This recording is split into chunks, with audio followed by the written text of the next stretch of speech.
الحمدللہ رب العالمین، کتنا خوبصورت ہمارا دین ہے، کتنا پیارا، اور ہماری چوائس نہیں، اللہ پاک نے ہمیں یہ دین عطا فرمایا۔ میری اور آپ دیکھیے، اگر ہم اللہ نہ کرے ہم ایسے گھرانوں میں پیدا ہوتے، اللہ کی یہ تقسیم تھی ہمارے بارے میں،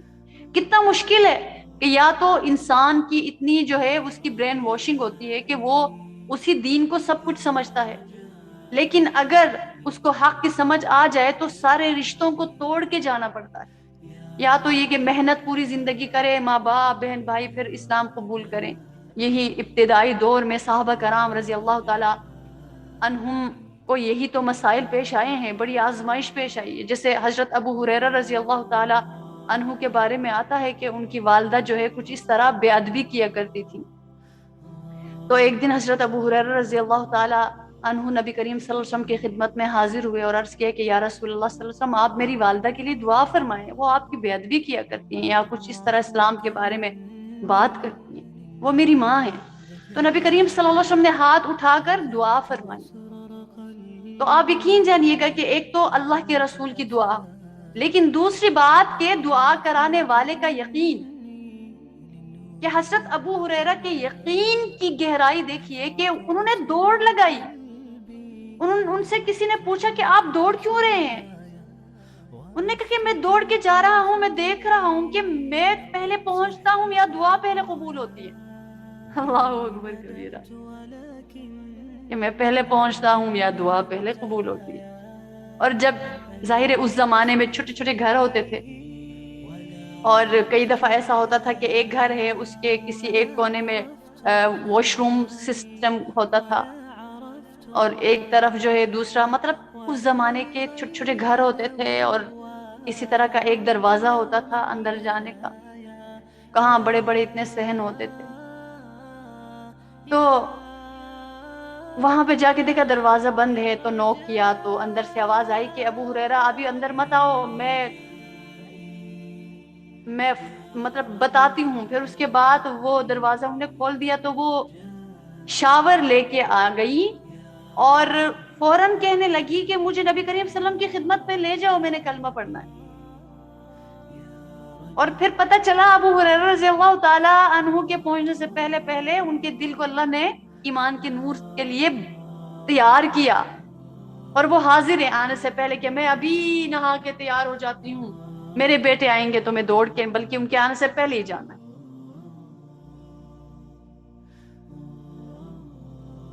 تو ایمان کی روشنی، تو یہ انسان کی فطرت میں محبت ہے، محبت کرے گا۔ یہ نہیں ہو سکتا کہ محبت نہیں کرے گا، لیکن وہ محبت کس سے ہو رہی ہے، کیوں ہو رہی ہے، یہ بہت بڑی بات ہوتی ہے۔ صحابہ کرام نے رسول اللہ صلی اللہ علیہ وسلم سے محبت کی، اور کیسے نکھر گئے، کیسے سنور گئے، کیسے اجلے ہو گئے، کیسے اللہ تعالیٰ نے ان کو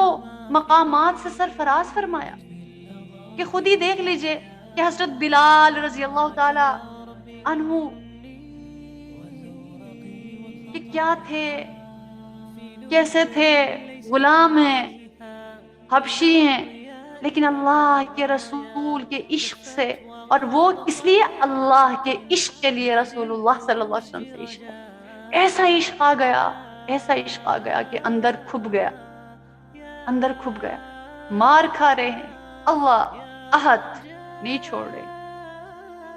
پھر جب حضرت ابوبکر صدیق رضی اللہ تعالی عنہ نے ان کو خرید کر آزاد فرمایا، تو وہ نبی کریم صلی اللہ علیہ وسلم کی غلامی میں آ گئے، پوری زندگی آزاد غلام بن گئے، اپنی مرضی کے غلام۔ اپنی مرضی کی غلامی ہوتی ہے نا، ایک کسی کی زبردستی کی ہوتی ہے، مرضی کی غلامی انسان پوری زندگی رکھتا ہے، کوئی اس کو فورس کرے نا، انسان کی نیچر ہے، یہ بھی ایک اور ٹاپک ہے کہ وہ اس چیز کو نہیں ایکسپٹ کرتا۔ انسان کو اللہ نے آزاد بنائے، کوئی اس کو فورس کرے، کوئی اس کو نہ کوئی یعنی زبردستی کرے کوئی کسی پہ، جس طرح کے غلاموں کے ساتھ آقا رویہ رکھتے ہیں، تو انسان کے مزاج میں آزادی ہے، وہ پھٹ جاتا ہے، اس کو کوئی باؤنڈ کرے نا وہ پھٹ جاتا ہے، اس کا دل گھبراتا ہے۔ مثال کے طور پر اگر کوئی اپنے کمرے میں بیٹھا ہوا ہے نا، وہ بیٹھا رہتا ہے، لیکن کوئی اس کو بتائے کہ باہر سے لوگ لگ گیا اور کیس نہیں مل رہی، آپ اندر لوگ ہو گئے، تو اس کا دل گھبرائے گا، وہ پریشان ہوگا، اس کو ہوگا کہ بس جلد از جلد یہ لوگ کھل جائے، توڑے دروازہ کوئی۔ تو انسان کو اللہ نے اس طرح بنایا، آزاد بنایا۔ لیکن جب آزادی میں پھر وہ غلامی اختیار کرے، وہ کوئی اور غلامی ہوتی ہے، جیسے بندہ اللہ کا غلام ہوتا ہے،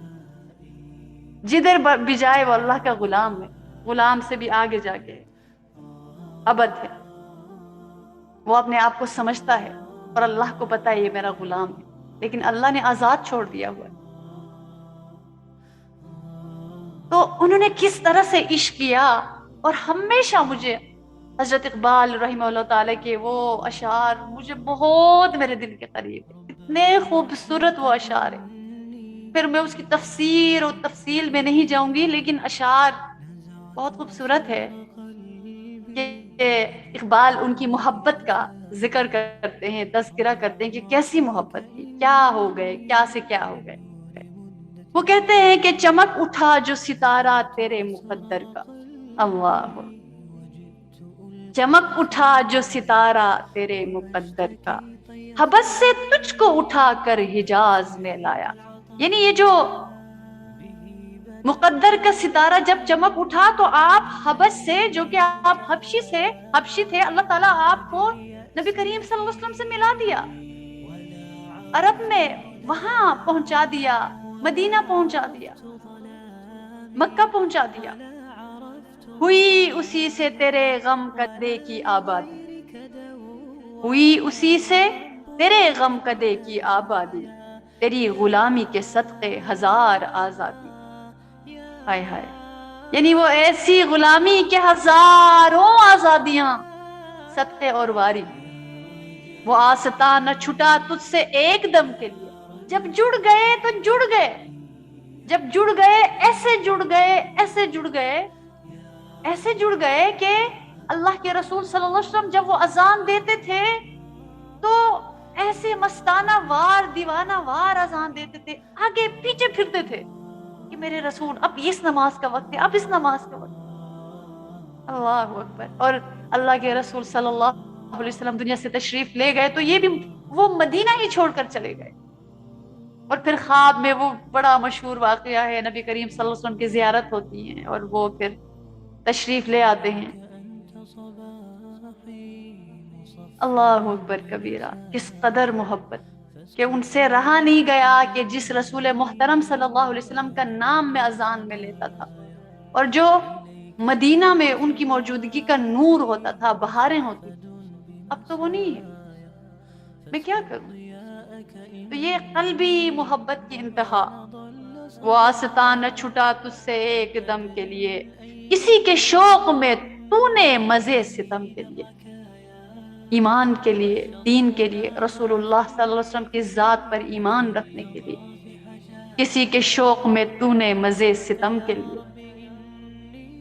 جفا جو عشق میں ہوتی ہے وہ جفا ہی نہیں، جفا جو عشق میں ہوتی ہے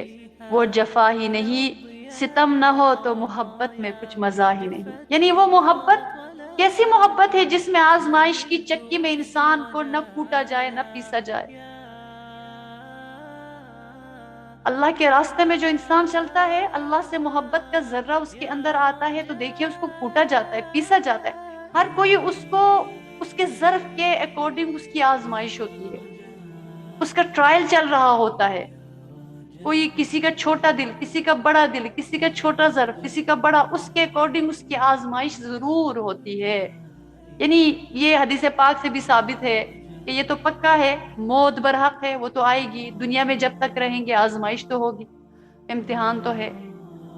تکلیفیں تو ہیں۔ یہ ظاہر ہے جیسے یوکرین کا ذکر ہو رہا ہے، وہ تو مسلمان تو وہاں پہ ظاہر ہے مسلمان نہیں بھی نا، مسلمان بھی ہیں ان میں کچھ، اللہ تعالیٰ سب کی حفاظت فرمائے، لیکن آزمائش ان کی بھی ہو رہی ہے جو مسلمان نہیں ہے۔ آزمائشیں دنیا میں آئیں گی، دنیا کے ساتھ جڑی ہوئی ہیں، لیکن وہ ستم پھر جب وہ اللہ کے راستے میں کوئی چلتا ہے، وہ آزمائش اور ہوتی ہے، اور وہ آزمائش گرنے بھی نہیں دیتی۔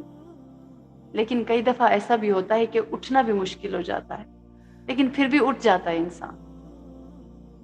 ستم نہ ہو تو محبت میں کچھ مزہ ہی نہیں، نظر تھی صورت سلماں ادا شناس تیری، شراب دید سے بڑھتی تھی اور پیاس تیری، نظر تھی صورت سلماں ادا شناس تیری۔ جیسے حضرت سلمان فارسی رضی اللہ تعالی عنہ کا جو واقعہ آتا ہے کہ کیسے وہ فارس سے آئے اور آتے آتے مدینہ منورہ آ گئے، اور پھر یوں طریقے سے نبی صلی اللہ علیہ وسلم کا پتہ چلایا، اور پھر مہر نبوت کسی طریقے سے، وہ ایک لینتھی ایک واقعہ ہے کہ پھر پہچان گئے، سمجھ گئے، اور اپنی کتابوں میں پڑھ کر، پہلی کتابوں میں پڑھ کر کے نبی کریم صلی اللہ علیہ وسلم کی آخر الزمان کی علامت کی علامات ہوں گی، تو جس طرح ان کی نظر شناسی ان کو حاصل تھی، تو بلال بھی ایسے ہی تھے۔ نظر تھی صورت سلماں ادا شناس تیری، شراب دید سے بڑھتی تھی اور پیاس تیری، مدینہ تیری نگاہوں کا نور تھا گویا، مدینہ تیری نگاہوں کا نور تھا گویا، تیرے لیے تو یہ صحرا ہی دور تھا گویا۔ اللہ اکبر، یعنی مدینہ آنکھوں کی ٹھنڈک اور روشنی تھا، گویا جس طرح حضرت موسیٰ علیہ السلام جب اللہ سے ملاقات کے لیے جاتے تو کوہ طور پہ جاتے تھے اور ملاقات ہو جاتی تھی، گویا کہ نبی کریم صلی اللہ علیہ وسلم کے ذریعے سے ان کی اللہ سے ملاقات ہوتی تھی۔ تیرے لیے تو یہ صحرا ہی دور تھا گویا، تیری نظر کو رہی دید میں بھی حسرت دید، یعنی بندہ دیکھ رہا ہوتا ہے نا، اور بھی دید یعنی دیکھنے کی حسرت بڑھ رہی ہے کہ دیکھتا ہی رہوں، دیکھتا ہی رہوں، دیکھتا ہی رہوں، دیکھتا ہی رہوں۔ جیسے جنتیوں کو جنت میں جب اللہ رب العزت کا دیدار ہوگا تو وہ دیکھتے رہیں گے، دیکھتے رہیں گے، اللہ تعالیٰ فرمائیں گے بس کرو میرے بندو، بس کرو، میں نے تمہارے لیے یہ جنت کی نعمتیں بنائی ہیں، جاؤ انجوائے کرو۔ وہ کہیں گے یا اللہ ابھی تو دیکھا ہے، دیکھنے دیجئے نا۔ اللہ رب العزت فرمائیں گے نہیں، اتنے ہزاروں سال، اتنے سال گزر گئے، کہیں گے نہیں اللہ ابھی تو پلک بھی نہیں جھپکی، اتنا سرور اور خمار بڑھے گا۔ تو ان کا یہ حال تھا کہ تیری نظر کو رہی دید میں بھی حسرت دید، ادائے دید سراپا نیاز تھی تیری، عاجزی، محبت، طلب تھی اس میں، کسی کو دیکھتے رہنا نماز تھی تیری، ادائے دید سراپا نیاز تھی تیری، کسی کو دیکھتے رہنا نماز تھی تیری، ازاں ازل سے تیرے عشق کا ترانہ بنی، ازاں ازل سے تیرے عشق کا ترانہ بنی، نماز اس کے نظارے کا ایک بہانہ بنی، یعنی عشق کا ترانہ نماز اذان تھی کہ وہ ایک عشق کا ترانہ، وہ اذان دیتے تھے اشہد ان محمد رسول اللہ، یوں اشارہ کیا کرتے تھے رسول اللہ صلی اللہ علیہ وسلم کی طرف، اللہ اکبر کبیرہ، نماز اس کے نظارے کا ایک بہانہ بنی، خوشا وہ وقت کے یثرب مقام تھا اس کا، خوشا وہ وقت کے یثرب مقام تھا اس کا، خوشا وہ دور کے دیدار عام تھا اس کا۔ اور آخر میں اقبال رحمہ اللہ تعالیٰ فرماتے ہیں کہ وہ بھی ایک وقت تھا جب یثرب مدینہ منورہ نبی کریم صلی اللہ علیہ وسلم کا مقام وہاں موجود ہوا کرتے تھے، اور وہ دور تھا جب نبی کریم صلی اللہ علیہ وسلم کا دیدار عام ہوا کرتا تھا، جو بھی آتا دیدار کرتا، اپنی آنکھوں کو ٹھنڈک پہنچاتا۔ تو یہ محبت رسول اللہ صلی اللہ علیہ وسلم سے ہوئی تو یہ امر ہو گئی۔ تو دل کی فطرت محبت ہے، یعنی انسان کی فطرت کوئی پتھر کے اس کی تربیت صحیح نہیں ہوتی، اس کو راستہ، اس کو وہ ڈائریکشن نہیں ملتی، تو کبھی پتھر کے آگے جھکتا ہے، کبھی جو ہے وہ کائنات کے آگے جھکتا ہے، کبھی ستاروں کے آگے جھکتا ہے، اور کبھی کسی انسان کے آگے جھکتا ہے کہ یہ میرا محبوب ہے، یہ میرا خدا ہے، کبھی نفس کے آگے جھکتا ہے۔ تو اس محبت کو کسی نہ کسی اینگل میں لا کر وہ فٹ کرتا ہے کہ یہاں چلو وہ چیز ہے ہی، اندر ہے ہی، وہ کہیں نہ کہیں فٹ ہو جاتی ہے، تو اس لیے اس کو ہم نے اس راستے پر ڈالنا ہے جو اللہ کا راستہ ہے، اس محبت کو، کیونکہ محبت انسان کی فطرت میں ہے۔